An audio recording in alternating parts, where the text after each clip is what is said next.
नमस्कार मित्रांनो, तुम्हाला दिसतच असेल की काही पानं आहेत आणि ही जी काही पानं दिसतात तुम्हाला ही आहेत हळदीची पानं. माझ्या एका मित्राने अमेझॉनवरून हळद मागवली होती. त्याला कदाचित पावडर मागायची होती आणि ती चुकून हळद आली, जसं कंद म्हणू आपण त्याला. तर त्यानंतर मी त्यातलं एक आणलं होतं आणि लावलं होतं. आता ते साधारणतः एप्रिल महिन्यात लावलं होतं, 9-10 तारखेला काहीतरी. आणि आता आज तारीख आहे 3 डिसेंबर 2023. तर 9 महिने झालेले आहेत आणि तुम्हाला खाली दाखवतो थोडं की ह्याच्यामध्ये तुम्हाला दिसेल की हे भुईमुग आहे. आम्ही जवळजवळ सगळीकडेच भुईमुग किंवा असं काहीतरी टाकत असतो, जेणेकरून नायट्रोजन फिक्सेशनचं काम करतं ते, चवळी वगैरे. आणि ह्याच्यात एक अनायासे आलेली तुळस पण आहे आणि मिरचीचं झाड पण आहे. तर मिरचीचं झाड हे रोप तर जुनं झालेलं आहे, परंतु तुळस वाचवायची आहे. आणि आता आपण खोदणार आहोत. किती हळद निघणार आहे माहीत नाही, पहिलाच प्रयोग आहे माझा हा.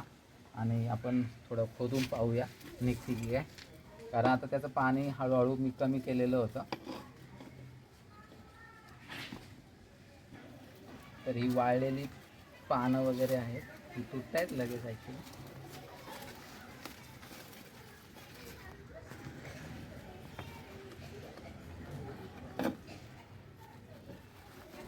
थोडं ढिल्लं करूया आणि मग काढण्याचा प्रयत्न करू.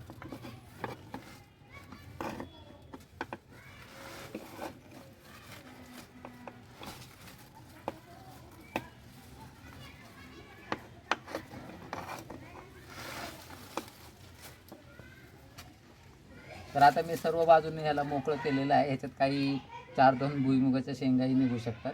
तर तुळशीचं रोप वगैरे निघूनच जाणार आहे, परंतु त्याला मी अगोदर थोडं आहे ना काढून घेण्याचा प्रयत्न करतो बाजूला, मातीसहित थोड्या.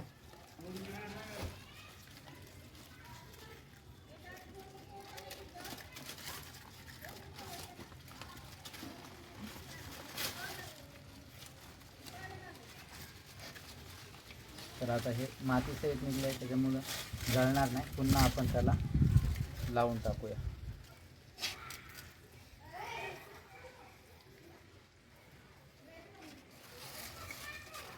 भुईमुगही बराच मोठा आहे.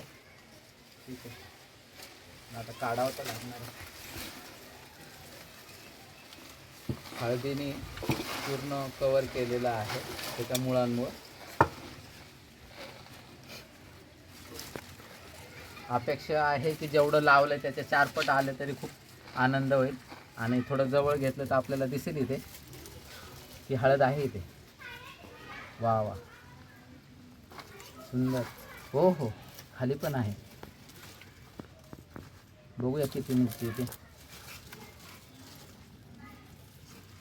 कसलंही मार्गदर्शन न घेता पहिल्यांदाच लावलेली आहे आणि इकडे पण दिसते.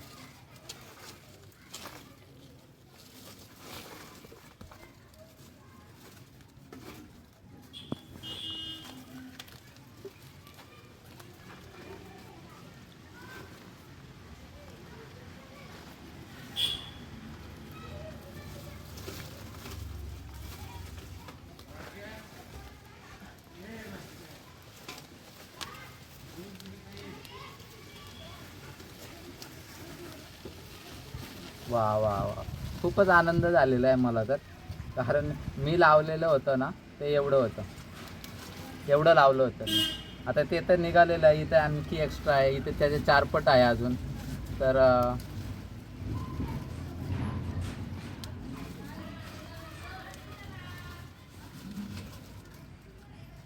असा एक मस्त फोटो पण काढून घेऊ नंतर आपण. तर अशा प्रकारे ही हळद निघालेली आहे. मी थोडी धुतो ही कापून आणि त्याच्यानंतर तुम्हाला व्हिडिओमध्ये पुढे पाहायला मिळेल की नक्की किती आहे ती स्वच्छ केल्यानंतर. तर अशा प्रकारे ही हळद दिसते तुम्हाला. जेवढी लावली होती त्याच्या 4 काय 5-6 पट निघालेली आहे आणि खूपच सुंदर. तर पुढे व्हिडिओमध्ये दाखवतो आता मी तुम्हाला धुवून. तर मित्रांनो, आता हळद मोजलेली आहे. 170 ग्रॅम भरलेली आहे हळद. चांगली स्वच्छ धुतलेली आहे. आणि आता असं ठरलेलं आहे आमचं की ह्याच्यातले काही कंद पुन्हा लावायचे. आणि जो एक मुख्य कंद होता तो सुद्धा ठेवलेला आहे, तो सुद्धा लावणार आहोत. एक 3 कंद एका मोठ्या ट्रेमध्ये लावणार आहोत. आणि मला खात्री आहे की तर एवढे जर लावले 3 कंद एका मोठ्या ट्रेमध्ये तर नक्कीच एक वर्षभर पुरेल एवढीसुद्धा हळद निघू शकेल. तुम्हीसुद्धा असे प्रयोग करायला हरकत नाही आहे आणि विषमुक्त अन्न मिळवायची गरज आहे आज आणि ते आपल्याला आपल्या टेरेस गार्डनमध्ये किंवा परसबागेमध्ये सुद्धा मिळू शकते.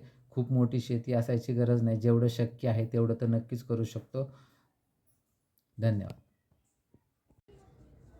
आणि नमस्कार मित्रांनो, ही आहे आपली हळद जी आपण डिसेंबर 2023मध्ये लावलेली होती आणि आता ही झालेली आहे बघा 6 मेला उगवलेली होती. ही कंप्लीट 6 महिन्यानंतर उगवली. मी लावली होती डिसेंबरमध्ये. असं म्हणतात की अक्षय तृतीयेच्या वेळेस लावली पाहिजे उन्हाळ्यात, परंतु आम्ही त्यावेळेस काढली होती डिसेंबरमध्ये, त्याच वेळेस लावली आणि मी असं समजून गेलो की ती आता जळून गेलेले आहेत त्याचे जे काही कंद वगैरे होते ते. परंतु 6 मेला पहिला कंद उगवला आणि त्याच्यानंतर उरलेले 4ही कंद असे 5ही कंद उगवले आणि त्याची हाईट इतकी सुंदर झालेली आहे. जमिनीपासून अर्ध्या फुटावर त्याचं कंद आहे ॲक्च्युली आता ह्या ट्रेमध्ये असल्यामुळं. आणि माझी हाईट आहे उंची 5.5 फूट. तर तुम्हाला दिसेल जवळजवळ इथे माझ्या डोक्यापर्यंत आलेली आहे आणि खूप सुंदर पानं, जशी काही केळीची पानं आहेत अशी पानं दिसत आहेत. एकवितीपेक्षा जास्त रुंदी आहे त्यांची. म्हणजे आपण ह्याच्यामध्ये लावतो शेतामध्ये तसंच आलेलं आहे. तर अशा प्रकारे तुम्हीसुद्धा हळद लावत जा आणि घरच्या घरी तुम्ही टेरेसवर जरी लावलं तरी तुम्हाला घरच्या घरी खाण्यापुरती हळद नक्की होत जाईल. धन्यवाद.